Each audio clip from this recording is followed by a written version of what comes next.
Folks, match number 4 is here. The battle bus is loading up, ready to go. Ben, are you ready for match 4? Things are kicking off. This is that first game in that back half here on day number 1. And through the mist we emerge. The battle bus we go. And onto the island. You can see between Citadel and Shady stilts down to Mega City, so no doubt we'll continue to see action unfold at these larger POIs. And again, like we mentioned, right, split drops. A lot of these teams, like we said, Blake and Cease being one of them, have found success at split drop POIs. A lot of the times, not the case when it comes to standard VR, but here in Zero Build, these players are making it work. They are, and again, it looks like Lucky Djinn may be making their way back to Brutal Bastion. Found some success in the last one, and now that here we go, landing here is also Nema and Cal Gamer. Wait, wow. I do believe this is going to be a big switch up here, as they were not landing here before, according to what we're seeing. So this is another team causing some problems in the Brutal Bastion area. The more the merrier. There's a lot of loot to go around here. Brutal Bastion, and the action's always fun to watch. So these 3 teams now are going to have to look to try and make what they can find work for them in the long run here, as Nema and Cal Gamer will turn their attention towards this backside. As you can see, another contested split here. I mean, Baka and Pars, I do believe, the ones that contest this. They seem to find one knock at least. So now looking down the hill, Pablo Wingu being one of the teams struggling in this competition so far. Seems like they might just be trying to roll the dice with different kinds of drop spots to find what works. And sometimes that's what you have to do. You have to make some changes, figure out what's going to work in your favor. Unfortunately for them, contesting Brutal Bastion is not going to be a great option.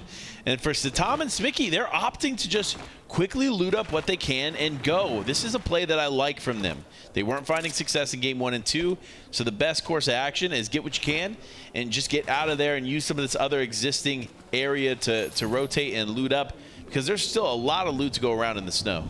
Plenty. And there's a lot of open real estate as well. I mean, just from what we've seen, at least speculated on where these players are going to drop, there's open space in the nearby areas. So go ahead and move over towards the ice lake, find some scattered chests, maybe some of the huts as well, because there's coolers out there as well. And with the legendary ice cream cone now in the meta, there's a lot of healing options as well that prove very valuable when it comes to these close range fights.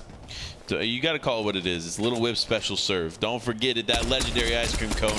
That bad boy is something else. Instant 100 on the shield and health, and so the advantage that has in the inventory in a quick fight. We saw it yesterday where Bloomy was almost taken out, immediately pops the cone, and he's back in it. So it's definitely going to be an impactful item on the day. Maybe not today, but throughout the week, of course.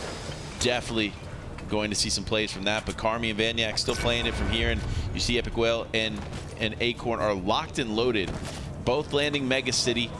Acorn and Epic Whale are ready for the fight, but Carmi and Vanyak are looking for it despite them being ready. And so far we've seen a lot more success coming out of the team of Epic Whale and Acorn.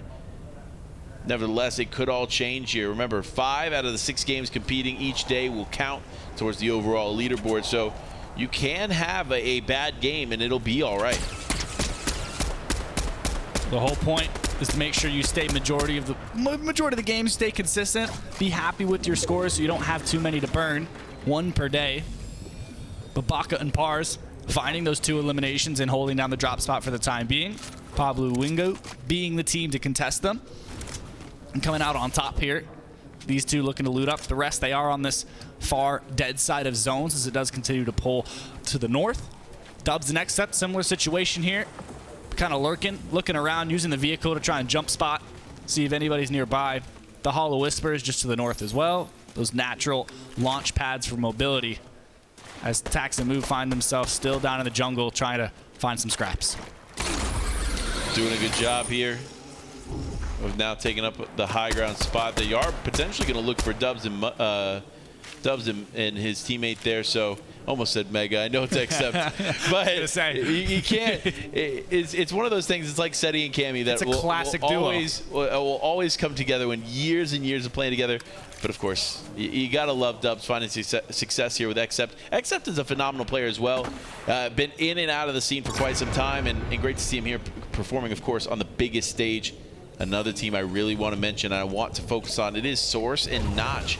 These 2 players, well, they haven't had a top 10 performance here as far as the leaderboard goes now, that doesn't mean that's going to change because they are a sleeper pick here, folks. I've said this every time I've seen Source in a competition because he genuinely is one of the strongest players in Fortnite when he is on, right?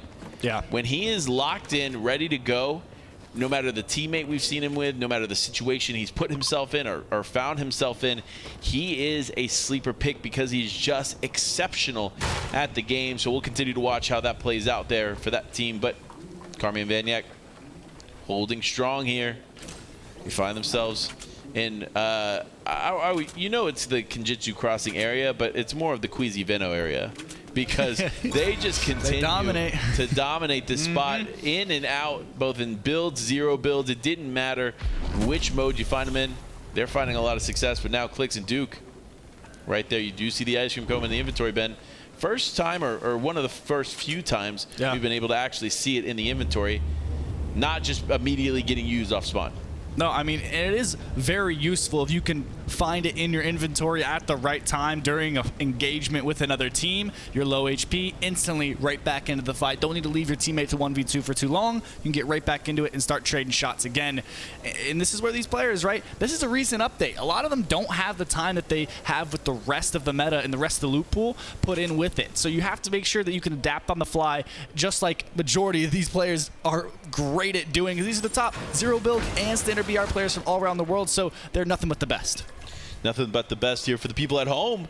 You gotta love it, man. We've been tuning in, of course, with incredible action so far. Riz Andy now getting into more action here as he shockwaves into this house, and they haven't slowed down yet.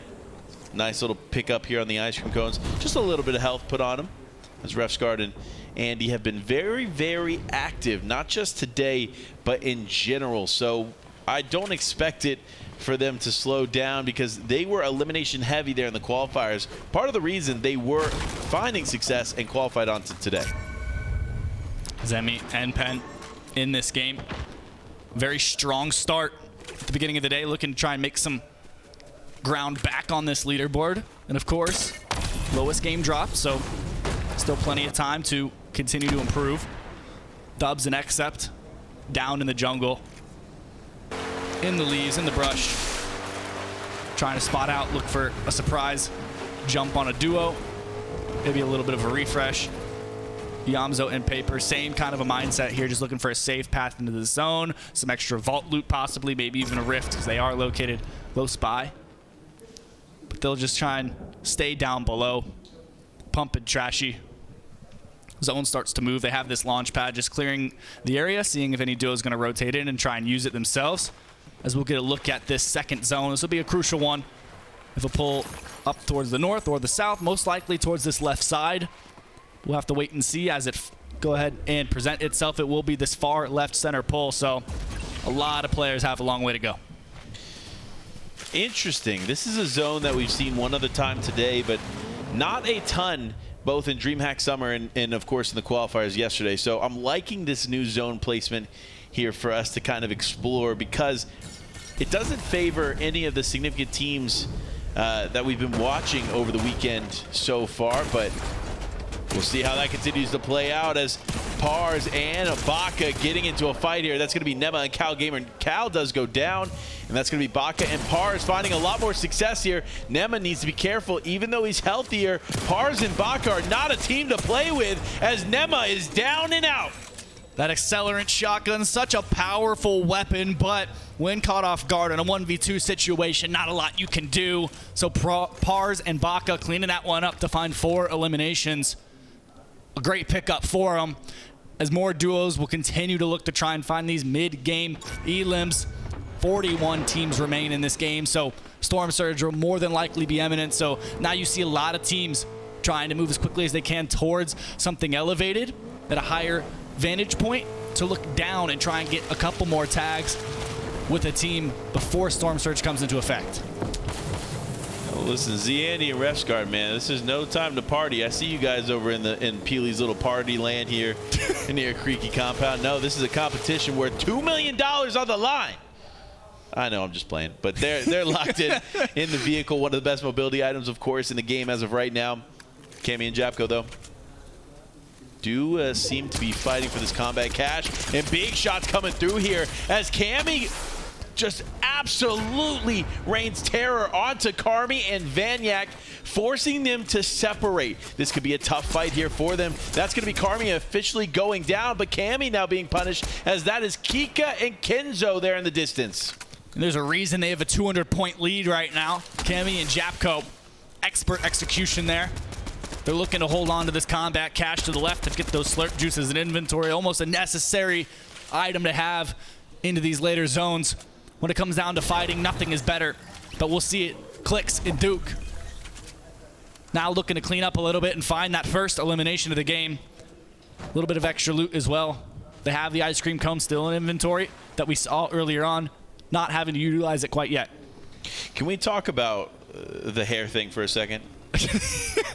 We're talking about Savage and Clicks here? And not only that, Cease.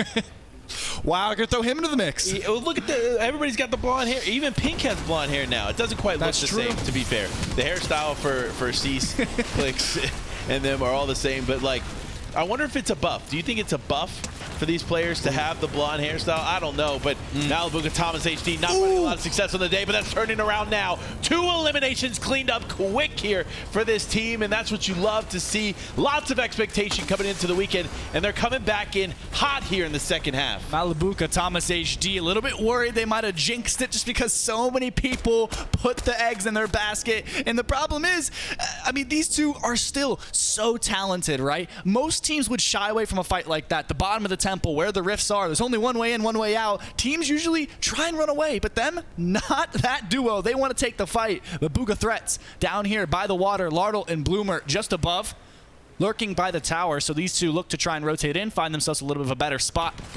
I mean, Booga, one of the greatest of all time. Taking a lot of damage, though, from Bloomer. Just above, hitting those big shots. 2 shockwaves, slurp juice in inventory. Set up well on this dead side as it continues to pull north. As zone will close in 45, 37 teams still in this lobby, Panda. It's a stacker. I mean, look, this is kind of what we were anticipating going into the major 3-day competition. We said to ourselves, you know what? This is going to be stacked. A lot more players are going to be alive here in the final moments of the game, and it's exactly what we're seeing so far. And even with these high-level teams still kind of getting their bearings, figuring out exactly how they want to play this over the next few days, they're still just surviving. 70 players up here at the halfway mark of the game is pretty significant. And so we'll have to see how this plays out as Mr. Savage Vidil looks like they just cleaned up a few eliminations themselves. 3 eliminations on the board in total here. Great to see, of course, that blonde buff coming into effect here for Savage. Uh-oh. As he's working on some things here against Paper and Iamzo. This could be a tough fight for both teams to take, especially with Paper holding that right-hand peak. He knows that that's one of the few entry places to this spot. And so if a player is going to try to contest and challenge them, they're going to have to do it right there from the right-hand peak. I like this strategy out of a lot of players. They like to utilize the car, then find some natural cover before moving through. Blake, a little bit of a slip there. Takes a lot of fall damage, so looking for some whites. But Blaster and Noah looking like they want to get a little bit aggressive here, but Blake will fall. The question is now, will Cease be able to make something of it? A little bit of misstep for this duo, but Cease, if anyone can recover, he has the experience to try and make something of it. Blake, my man, it's looking bleak is what it is. That was tough, and you know as well as I do what happened in that situation, right? He fell, it happens. Took fall damage, but he took so much fall damage that the storm actually ended up taking him out. So I'm curious if Cease will be able to get him back into this one, but another player unfortunately going to go down there. That is Source going down to Nikov in the distance. That's going to be a tough, tough loss at this point in the game. And Notch with them as well, so that duo will be down and out. Back to the lobby for them, but Draftel, Kika rotating in behind as we'll get another look at the next zone. The POI rifting already in this one, so the lobby being pushed away from it, and we'll keep moving north. Sorry, I say north, towards the left. We'll keep moving that left side. And again, zones we haven't seen before, seen in a little while. Zemi and Npen taking a lot of punishment as Npen will go down. Blaster, the one to do so, Noah with them. Now trading some shockwaves in. Possibly looking to maybe get aggressive or not. Just hold on to the combat cash for now. Get those slurp juices before they try and make any sort of big moves. But Japko and Cammy racking them up. 2 more eliminations and a refresh, hanging out in zone. This duo consistently likes to stay in zone to try and find eliminations on rotating players, and they're doing it with expert precision. They're not having any missteps. Yeah, I mean, they're kind of doing it with ease, to be honest. It does seem like the teams they end up going up against are just not really expecting Cammy and Japko to be this far in the Storm as long as they are, and so they're finding a lot of success here at this point in the game. And one thing we did talk about kind of behind the scenes, and I'm not seeing as much used here today, is the hiring of the NPCs. We've seen it a few times, but when you hire an NPC in the Storm, they can actually heal you in the vehicles and do some other crazy stuff. So there's a lot of value to the NPCs in this game mode, and I'm curious if maybe players are just kind of waiting to use it later on and just using day one to kind of figure out how this competition is going to play. But of course, high expectations come with high rewards, as Malibu Thomas HD had 2 phenomenal DreamHack performances, looking to replicate that same energy here at Gamers8. Talk about high expectations, the highest of expectations for Malibuca and Thomas HD. Many predicted them to take home first place at the end of the competition. With a slow start, but they'll go ahead and stack up here outside of the edge of Rumble Ruins, using some of these bunkers to cover some line of sight a little bit, as the number of teams in zone right now kind of astonishes me because it's starting to hit hard. 12 teams in zone right now, or 12 teams in Storm, I should say. Crazy. And almost the same amount in zone. Like, okay, guys, yeah. I think it's time to start moving. But no, that is legitimately the play here at this point in the game, is to spend a little bit more time in Storm. You're going to have more separation, not as clear of a shot in the distance too. Remember, the storm animation is a little bit harder to navigate through and take your shot through, so provides just a slight bit of protection here for the players that are opting to stay in the zone a little bit longer. The only thing they have to think about in the final moments of the game, of course, is Storm sickness if they have to play more Storm there later on. But nevertheless, Dark and Gentle looks like the kings of the island this time around. A solid investment from a lot of teams to make the moves. You just have to be careful of course, those rifts like we just saw, right? The double land. We've seen it from Thomas and Malibuca in games past. It's not gone their way, but if it can come out on top, it can be a big investment. But we'll see Walks and Rob Kebab here still in zone, taking a lot of damage, looking for the res. You see those legendary slurp juices being dished out, because when this zone finishes closing, Panda, it's going to be a 5-tick. That it is, and Malibu and Thomas HD know this, so they're going to go ahead and rotate forward. But Dark and Gentle still on top of the island, and they're looking to punish Thomas HD and Malibuca for rotating in the air, so they need to be careful here as they keep going. Look at the seriousness on their face as they realize they may have made a potential mistake, but no, does look like they are going to clear the island and now make their way towards what is Iamzo and Paper. Fortunately for them, though, they got a bunker to throw down, and now they just have to look back and hope for the best. And Refsguard and Z Andy will be taken out there if you saw their names in the elimination feed in the top left. But things are starting to heat up. We talk about kind of that lull in game, and now it's kicking off. We'll see Thomas Malibuca fall. Anas takes them both out, but immediately traded. Paper and Iamzo looking to clean up as Sizz Lucky looks to third party. This is a great position for them to be in here, as Paper and Iamzo just pressuring the walls here, just trying to break as much of the bunker as they can here to force the fight their way. And wow, Kame getting taken out by the Cybertron cannon. This thing, listen, if you expose yourself even just for a moment, you will go down, so you have to be mindful of that as the game continues on. Though you do have Bloomy and Lardle still in this, just fighting from what they can, pressuring down on the bunker below. That is going to be Dubs and Accept in a tough position as they need to rotate here from the edge of this waterway. So for them, they need to start moving. For Bloomy up above, you need to keep that pressure on, because this could be 2 easy eliminations if you don't let up. Talk about that lull A little bit interrupted by the action kicking off, but that's kind of how it goes, right? A lot of these players spend so much time trying to find the best possible position for them, and then all the action in a moment starts to come in. We see Booga Threats getting pressured here, tries to make it behind the rock, but last second, Kika takes him out. They look to try and find the duo Threats hiding within the bunker, but they're going to go ahead and shockwave towards the zone, ignore him for the time being. They found the confirm, so now Threats will be a solo, but Kenzo now being knocked, leaving Kika alone. This is huge. Lots of solo players left in this one as now Threats fends for himself here, just trying to figure out how he's going to play out the next few moments as Casker goes down as well. So, again, so many solos left here in the final moments of the game. This is going to be a tough close here for some of them as Reciprocal still surviving here, places the bunker to perfection, actually catches himself essentially mid-air with the bunker. We have to be careful, though. The Mythic MK. Now looking in the distance, they'll find that confirm on to both Kika and Kenzo. Mr. Savage the one to do so in this situation. 8 eliminations for that duo. So a large point game as is, as we look towards who could possibly pick up the VR here in game number 4, I should say. Bloomer and Lardle together as a duo, looking strong. Yamzo Paper, same situation, trading with the Cybertron cannon back and forth. Using these bunkers, still holding this edge position as everyone prepares for what will be one of the final zones of this game. Savage of a deal still in this one, which is good here. We've been obviously talking about them, hyping them up quite a bit over the weekend and in preparation for the main event. And so seeing them find some success is great, but wait, yeah. How many eliminations was? Yeah, 1 shot, 2 elims, just like that. Bloomer and Lardle sent back to the lobby. And that is the beauty of the Cybertron cannon. If you're not careful, and Cammy and Japko going to clean up another one onto Gentle.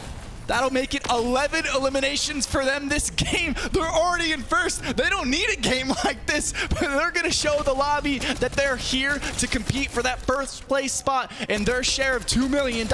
They're looking through the air. The players gliding through it themselves. They'll shockwave into this next zone. Cammy wants to take it to him. The big shot with the Havoc pump to take out Mr. Savage. He said, you know what? I don't want this game to last any longer. I'm going to force these fights here in a big way. No, Cammy, though, the mistake is made. You saw the soaring sprints keep him up in the air and in that jump for just too long. So he ends up going down. Now the advantage is for some of these other teams as Trashy still in this one strong, and that's going to be Cammy completely out. But it does look like Japko should still be in this one. Have a small moment to breathe there as the Cybertron cannon is now coming into effect. Damage landing. Paper taking a brunt of it. Yamzo, same situation, and they're targeting them. Lots of solos in this game. They're taking out the duo. Down goes Yamzo. Down goes Hero. Clutching up big for the Middle East duo. Here it is, the final moments. Can Trashy hold it down? It is 3 solo players fighting for the final opportunity to claim this game. Japko is still in this one, Trashy in this one, and a mysterious third lingering in the distance. Can he do something here as Japko now climbing the bunkers, just trying to go to zone, just trying to clean this up and finish this strong here as he's now going to go ahead and use the last opportunity in the flare gun to make something happen. But the Cybertron cannons are out. And when these bad boys are out, the problems start to soar as Trashy in the air. Big shot comes out but misses. Can he complete this? No. Japko's out and Trashy takes home the win here in game number 4. Had the high ground advantage but wasn't able to convert. Just like that will turn the tides. So many big plays from solos in this last game. Panda, this is going to shake up the leaderboard, but I have to say Cammy and Japko still holding strong, making it into the top 5. So many massive plays here. It's beautiful. Honestly, beautiful execution there from this team. And honestly, it was what I was expecting to see from them early on. So I'm glad to see Pump and Trashy stepping up in a big way here in match number 4. And we want to see that consistently going on because they have been one of the favorites in every DreamHack they performed in. And so to see them here finally at Gamers8 doing the same thing is great to watch. And look at that. The beautiful stage is set here as we have 2 more games to go. And I honestly would like to say that I can predict the future, but I can predict one thing. Cammy Japko easily in the day on top. We've got 1 game to go. We've seen big strides so far. 2 games to go. I say 1, I mean 2.